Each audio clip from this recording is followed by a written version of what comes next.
The following is the short story, The Bet, by Anton Chekov, presented by ListenToGenius.com, narrated by Chris Ryan. It was a dark autumn night. The old banker was pacing from corner to corner of his study, recalling to his mind the party he gave in the autumn 15 years before. There were many clever people at the party, and much interesting conversation. They talked, among other things, of capital punishment. The guests, among them not a few scholars and journalists, for the most part disapproved of capital punishment. They found it obsolete as a means of punishment, unfitted to a Christian state, and immoral. Some of them thought that capital punishment should be replaced universally by life imprisonment. "I don't agree with you," said the host. "I myself have experienced neither capital punishment nor life imprisonment, but if one may judge a priori, then, in my opinion, capital punishment is more moral and more humane than imprisonment. Execution kills instantly. Life imprisonment kills by degrees. Who is the more humane executioner, one who kills you in a few seconds, or one who draws the life out of you incessantly for years?" "They're both equally immoral," remarked one of the guests, "because their purpose is the same, to take away life. The state is not God. It has no right to take away that which it cannot give back, if it should so desire." Among the company was a lawyer, a young man of about 25. On being asked his opinion, he said, "Capital punishment and life imprisonment are equally immoral, but if I were offered the choice between them, I would certainly choose the second. It is better to live somehow than not to live at all." There ensued a lively discussion. The banker, who was then younger and more nervous, suddenly lost his temper, banged his fist on the table, and turning to the young lawyer, cried out, "It's a lie. I bet you 2 millions you wouldn't stick in a cell even for 5 years. "If you mean it seriously," replied the lawyer, "then I bet I'll stay not 5, but 15. "15, done," cried the banker. "Gentlemen, I stake 2 millions. "Agreed. You stake 2 millions, I my freedom," said the lawyer. So this wild, ridiculous bet came to pass. The banker, who at that time had too many millions to count, spoiled and capricious, was beside himself with rapture. During supper he said to the lawyer jokingly, "Come to your senses, young roan, before it's too late. 2 millions are nothing to me, but you stand to lose 3 or 4 of the best years of your life. I say 3 or 4 because you'll never stick it out any longer. Don't forget either, you unhappy man, that voluntary is much heavier than enforced imprisonment. The idea that you have the right to free yourself at any moment will poison the whole of your life in the cell. I pity you."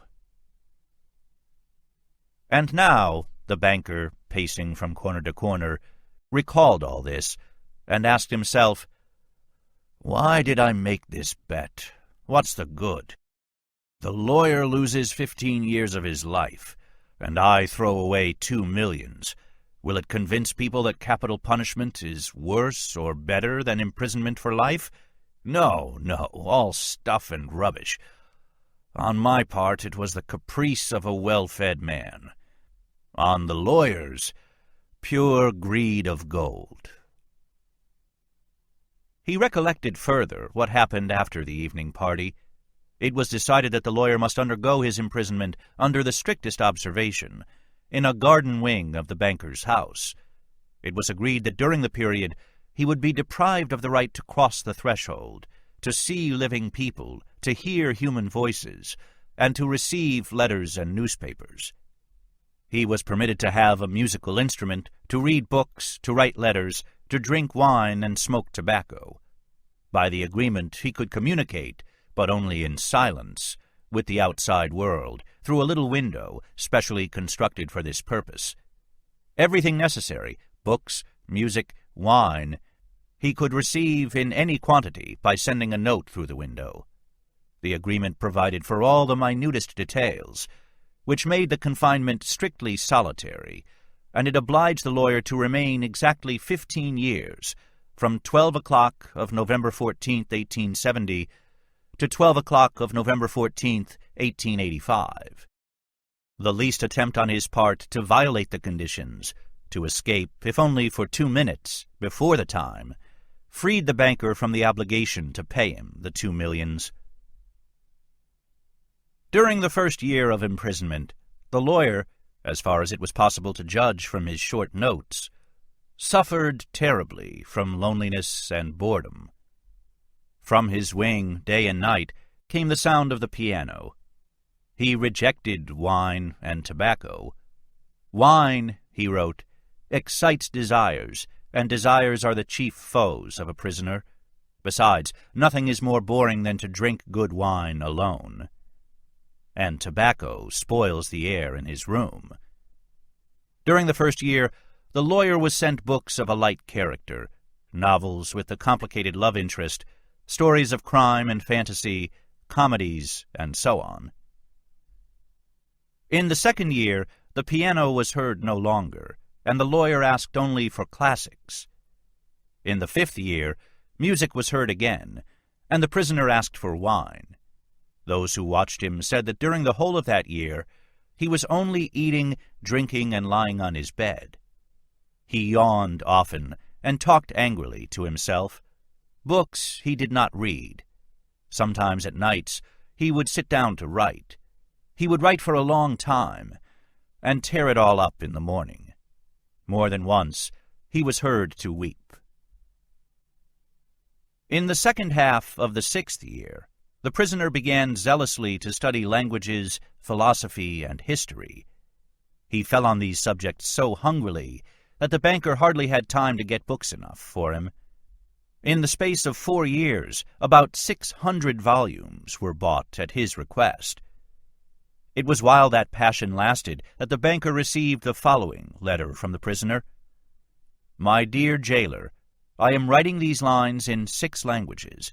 Show them to experts. Let them read them. If they do not find one single mistake, I beg you to give orders to have a gun fired off in the garden. By the noise, I shall know that my efforts have not been in vain. The geniuses of all ages and countries speak in different languages, but in them all burns the same flame. Oh, if you knew my heavenly happiness, now that I can understand them. The prisoner's desire was fulfilled. 2 shots were fired in the garden by the banker's order. Later on, after the 10th year, the lawyer sat immovable before his table and read only the New Testament. The banker found it strange that a man who in 4 years had mastered 600 erudite volumes should have spent nearly a year in reading one book, easy to understand and by no means thick. The New Testament was then replaced by the history of religions and theology. During the last 2 years of his confinement, the prisoner read an extraordinary amount, quite haphazard. Now he would apply himself to the natural sciences. Then he would read Byron or Shakespeare. Notes used to come from him in which he asked to be sent at the same time a book on chemistry, a textbook of medicine, a novel, and some treatise on philosophy or theology. He read as though he were swimming in the sea among broken pieces of wreckage, and in his desire to save his life was eagerly grasping one piece after another. The banker recalled all this, and thought, tomorrow at 12 o'clock he receives his freedom. Under the agreement, I shall have to pay him 2 millions. If I pay, it's all over with me. I am ruined forever. 15 years before, he had too many millions to count, but now he was afraid to ask himself which he had more of, money or debts. Gambling on the stock exchange, risky speculation, and the recklessness of which he could not rid himself, even in old age, had gradually brought his business to decay, and the fearless, self-confident, proud man of business, had become an ordinary banker, trembling at every rise and fall in the market. "That cursed bet," murmured the old man, clutching his head in despair. "Why didn't the man die? He's only 40 years old. He will take away my last farthing, marry, enjoy life, gamble on the exchange, and I will look on like an envious beggar and hear the same words from him every day. I'm obliged to you for the happiness of my life. Let me help you." "No, it's too much. The only escape from bankruptcy and disgrace is that the man should die." The clock had just struck 3. The banker was listening. In the house, everyone was asleep, and one could hear only the frozen trees whining outside the windows. Trying to make no sound, he took out of his safe the key of the door which had not been opened for 15 years, put on his overcoat, and went out of the house. The garden was dark and cold. It was raining. A damp, penetrating wind howled in the garden, and gave the trees no rest. Though he strained his eyes, the banker could see neither the ground, nor the white statues, nor the garden wing, nor the trees. Approaching the garden wing, he called the watchman twice. There was no answer. Evidently, the watchman had taken shelter from the bad weather, and was now asleep somewhere in the kitchen or the greenhouse. "If I have the courage to fulfill my intention," thought the old man, "the suspicion will fall on the watchman first of all." In the darkness he groped for the steps and the door, and entered the hall of the garden wing, then poked his way into a narrow passage and struck a match. Not a soul was there. Someone's bed, with no bedclothes on it, stood there, and an iron stove loomed dark in the corner. The seals on the door that led into the prisoner's room were unbroken. When the match went out, the old man, trembling from agitation, peeped into the little window. In the prisoner's room, a candle was burning dimly. The prisoner himself sat by the table. Only his back, the hair on his head, and his hands were visible. Open books were strewn about on the table, the 2 chairs, and on the carpet near the table. 5 minutes passed, and the prisoner never once stirred. 15 years' confinement had taught him to sit motionless. The banker tapped on the window with his finger, but the prisoner made no movement in reply.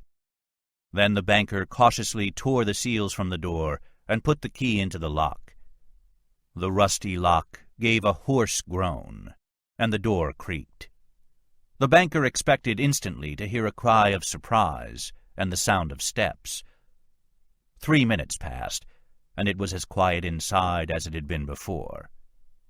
He made up his mind to enter. Before the table sat a man, unlike an ordinary human being. It was a skeleton, with tight-drawn skin, with long curly hair like a woman's, and a shaggy beard. The color of his face was yellow, of an earthy shade. The cheeks were sunken, the back long and narrow, and the hand upon which he leaned his hairy head was so lean and skinny that it was painful to look upon. His hair was already silvering with gray, and no one who glanced at the senile emaciation of the face would have believed that he was only 40 years old. On the table before his bended head lay a sheet of paper on which something was written in a tiny hand. "Poor devil," thought the banker. "He's asleep, and probably seeing millions in his dreams. I have only to take and throw this half-dead thing on the bed, smother him a moment with the pillow, and the most careful examination will find no trace of unnatural death. But first, let us read what he has written here." The banker took the sheet from the table and read.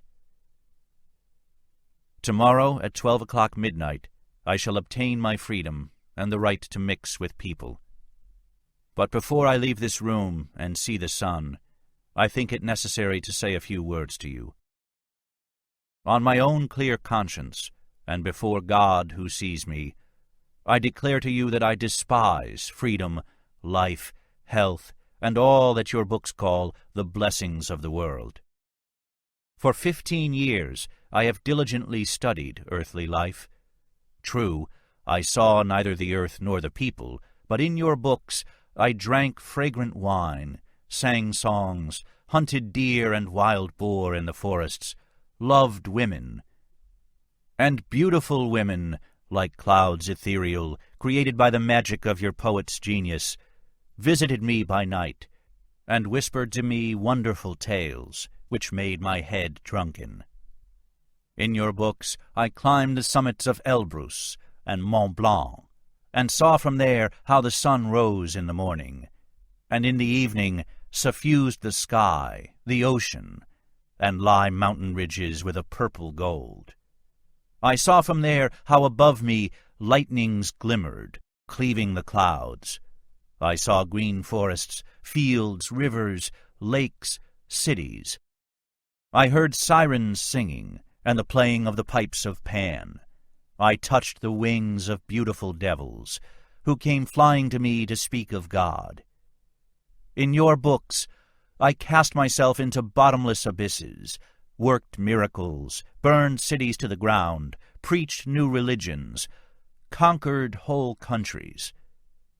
Your books gave me wisdom. All that unwearying human thought created in the centuries is compressed to a little lump in my skull. I know that I am cleverer than you all. And I despise your books, despise all worldly blessings and wisdom. Everything is void, frail, visionary, and delusive as a mirage. Though you be proud and wise and beautiful, yet will death wipe you from the face of the earth like the mice underground. And your posterity, your history, and the immortality of your men of genius will be as frozen slag, burnt down together with the terrestrial globe. You are mad and gone the wrong way. You take falsehood for truth and ugliness for beauty. You would marvel if suddenly apple and orange trees should bear frogs and lizards instead of fruit, and if roses should begin to breathe the odor of a sweating horse. So do I marvel at you, who have bartered heaven for earth. I do not want to understand you. That I may show you indeed my contempt for that by which you live, I waive the 2 millions, of which I once dreamed as of paradise, and which I now despise. That I may deprive myself of my right to them, I shall come out from here 5 minutes before the stipulated term, and thus shall violate the agreement. When he had read, the banker put the sheet on the table, kissed the head of the strange man, and began to weep. He went out of the wing. Never at any other time, not even after his terrible losses on the exchange, had he felt such contempt for himself as now. Coming home, he lay down on his bed, but agitation and tears kept him a long time from sleeping. The next morning, the poor watchman came running to him, and told him that they had seen the man who lived in the wing climb through the window into the garden. He had gone to the gate and disappeared. The banker instantly went with his servants to the wing and established the escape of his prisoner. To avoid unnecessary rumors, he took the paper with the renunciation from the table and, on his return, locked it in his safe. This is Chris Ryan for ListenToGenius.com. Thank you for listening. This audio program is copyrighted by Redwood Audiobooks. Permission is granted to download for personal use only, not for distribution or commercial use.